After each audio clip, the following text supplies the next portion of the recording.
gaadiidleyda isticmaasha noocyada kala duwan ee baabuurta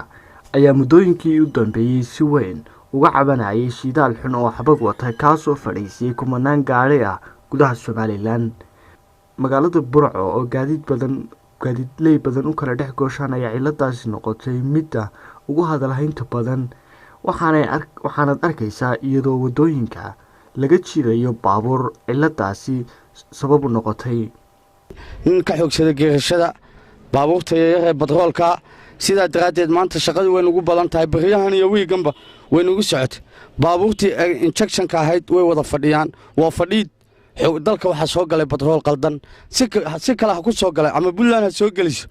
ama dawladda Soomaaliland waxa ka ogaatay waa in wax laga qabtaa xukuumaddu haday tahay mid shaqaynaysa waa in wax ka qabataa iyo meelaha kala duwan ee lagu hagaajiyo baabuurtu ay noqdeen mid ay soo buux dhaafiyeen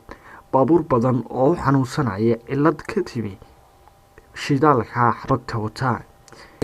xabagta leh magaalada imaam shidaalkan casi shidaal casri waa loo arki jiray laakiin shidaal xabag lama arki jiray anagu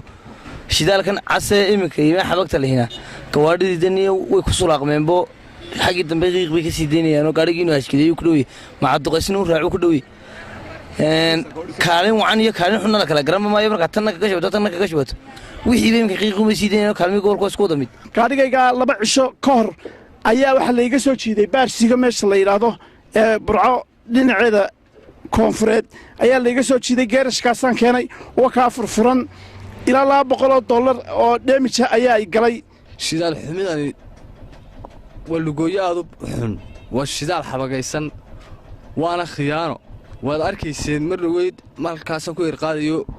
tigaha magaalada futadun baa loo furaya shidaalkan soo iibsanay waa saydhanayna dawladana waxaan leenahay waxa laga qabto xukuumadda Somaliland ayaa ilaa imika aan warcad ka soo saarin arintani. Cabdisalaan Cabdulle Socdaal, warbaahinta madaxa bannaan Burco.